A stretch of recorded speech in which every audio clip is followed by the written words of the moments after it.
Student, তোমরা যারা ক্যালকাটা ইউনিভার্সিটির আন্ডারে সেকেন্ড সেমিস্টার এবং ফোর্থ সেমিস্টারের ছাত্রছাত্রী আছো এবং তোমাদের রাষ্ট্রবিজ্ঞান সাবজেক্টটা মাইনর সাবজেক্ট হিসাবে আছে, তোমাদের জন্য আজকের ক্লাসটা খুবই গুরুত্বপূর্ণ। আজকের ক্লাসে তোমাদের একটি গুরুত্বপূর্ণ 15 নম্বরের প্রশ্নের উত্তর নিয়ে আলোচনা করব। প্রশ্নটা হচ্ছে ভারতীয় যুক্তরাষ্ট্রের প্রকৃতি আলোচনা করো। এটা তোমাদের জন্য একটি মোস্ট ইম্পর্টেন্ট 15 নম্বরের প্রশ্ন। আর তোমাদের সেকেন্ড সেমিস্টার এবং ফোর্থ সেমিস্টারের পলিটিক্যাল সায়েন্স মাইনর সাবজেক্টের সিলেবাস সেম, যেমন তোমরা দেখেছিলে 1 নম্বর সেমিস্টার এবং 3 নম্বর সেমিস্টারের সিলেবাস সেম ছিল, সেইভাবেই 2 নম্বর সেমিস্টার এবং 4 নম্বর সেমিস্টারে পলিটিক্যাল সায়েন্স মাইনর সাবজেক্টের সিলেবাস সেম। তোমাদের যে সাজেশন দিয়েছিলাম সেখানে এই প্রশ্নটা তোমরা দেখতে পাবে। এবার চলো প্রশ্নের উত্তরটা তোমরা ভালো করে বুঝে নাও। আরেকটা বিষয় তোমাদের এখানে বলার আছে, তোমাদের জন্য অনলাইন কোচিং ক্লাস চলছে। তোমরা যদি কেউ পেড ব্যাচে অ্যাডমিশন নিতে ইচ্ছুক থাকো তাহলে স্ক্রিনে যে নম্বর দেখতে পাচ্ছ এই নম্বরে যোগাযোগ করে পেড ব্যাচে অ্যাডমিশন নিতে পারো। চলো তোমরা প্রশ্নের উত্তরটা দেখে নাও। এবারে তোমরা প্রশ্নের উত্তরটা বুঝে নাও। প্রশ্নটা আছে, ভারতকে একটি যুক্তরাষ্ট্র উত্তরের সপক্ষে যুক্তি দাও, বা প্রশ্নটা ঘুরিয়ে আসতে পারে ভারতীয় যুক্তরাষ্ট্রীয় ব্যবস্থার প্রকৃতি আলোচনা করো। কিভাবে প্রশ্নের উত্তরটা গুছিয়ে লিখবে দেখে নাও।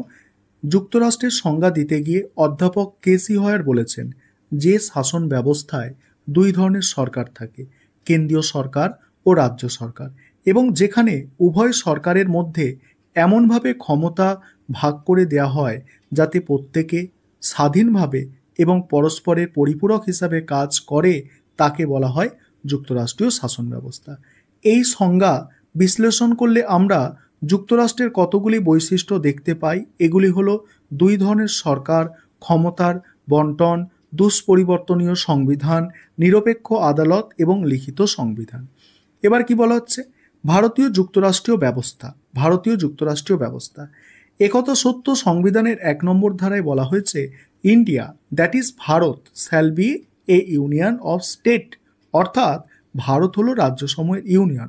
তাহলে দেখা যাচ্ছে সংবিধানে ভারতকে যুক্তরাষ্ট্র বলা হয়নি, তার সত্ত্বেও এখানে যুক্তরাষ্ট্রের বৈশিষ্ট্যগুলি বর্তমান।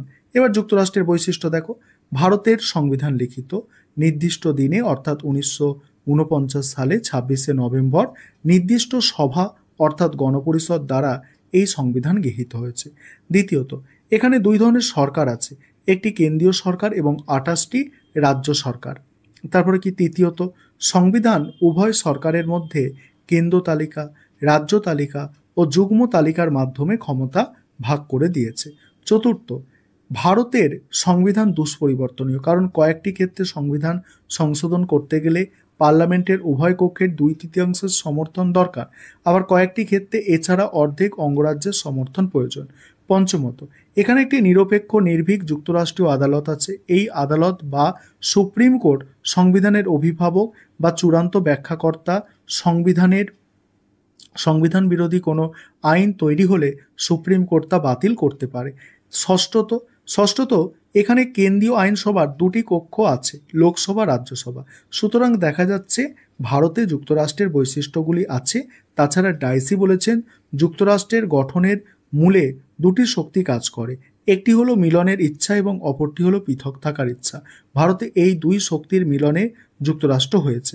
এবার যুক্তরাষ্ট্রের কেন্দ্র প্রবণতা, পরের পয়েন্ট দেখো, আকৃতির দিক থেকে ভারত যুক্তরাষ্ট্র হলেও এখানে কেন্দ্র প্রবণতা এতই বেশি যে একে প্রকৃত যুক্তরাষ্ট্র বলা যায় না।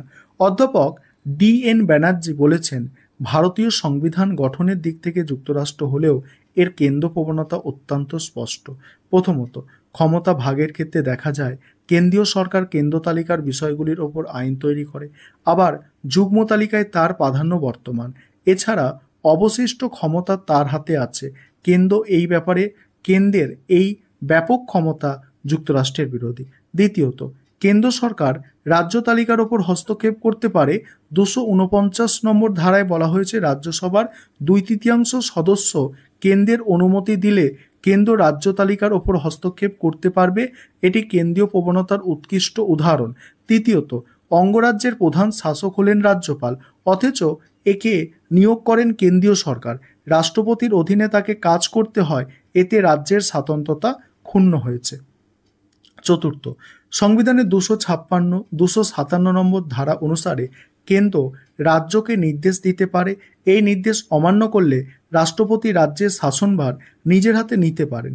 পঞ্চমত, দেশের জরুরি অবস্থা ঘোষিত হলে ভারতের সম্পূর্ণভাবে এককেন্দ্রিক রাষ্ট্রে পরিণত হয়। অধ্যাপক যোশীর ভাষায় ভারত ইউনিয়ন স্বাভাবিক সময়ে যুক্তরাষ্ট্রেও কিন্তু জরুরি অবস্থায় এককেন্দ্রিক হিসাবে কাজ করে।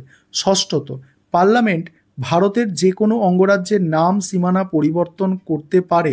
এটি নিঃসন্দেহে রাজ্যের স্বাধীনতাকে ক্ষুণ্ণ করেছে। সপ্তমত, সারা ভারতের জন্য একটিমাত্র নির্বাচন কমিশন, একটি কেন্দ্র পাবলিক সার্ভিস কমিশন ও একটি কেন্দ্রীয় পরিকল্পনা কমিশন থাকায় রাজ্যের স্বাতন্ত্রতা ক্ষুণ্ণ করছে। অষ্টমত, বিচার ব্যবস্থার ক্ষেত্রে কেন্দ্রের প্রাধান্য বর্তমান। ভারতের সব আদালত সুপ্রিম কোর্টের অধীনে কাজ করে। এবার মূল্যায়নে কি বলা হচ্ছে দেখো, উপরিক্ত আলোচনা থেকে বলা যায় ভারতবর্ষ আদর্শ যুক্তরাষ্ট্র নয়। অধ্যাপক কেসি হয়ার ভারতবর্ষকে আধা যুক্তরাষ্ট্র বলে অভিহিত করেছেন। সংবিধান বিশেষজ্ঞ দুর্গাদাস বসুর মতে ভারতীয় সংবিধান সম্পূর্ণভাবে যুক্তরাষ্ট্র বা এককেন্দ্রিক নয়, ইহা উভয়ের সংমিশ্রণ। সুতরাং ভারতীয় সংবিধান হল আকৃতিতে যুক্তরাষ্ট্র এবং প্রকৃতিতে এককেন্দ্রিক। অর্থাৎ বলা যায় ভারতের সংবিধান গঠনের দিক থেকে যুক্তরাষ্ট্র কিন্তু কার্যত এককেন্দ্রিক। এবার তোমরা যারা ইংলিশ ভার্সনের স্টুডেন্ট আছো তোমরা প্রশ্নের উত্তর দেখে নাও। তোমরা প্রশ্নের উত্তরটা দেখে নাও। আমি স্ক্রল করে যাচ্ছি, তোমরা প্রশ্নের উত্তরটা দেখে নাও। তোমরাও চাইলে পেইড ব্যাচে অ্যাডমিশন নিতে পারো বা স্টাডি মেটেরিয়াল পারচেস করতে পারো। দেখে নাও, তোমরা প্রশ্নের উত্তরটা দেখে নাও, সম্পূর্ণ প্রশ্নের উত্তর দেখে নাও।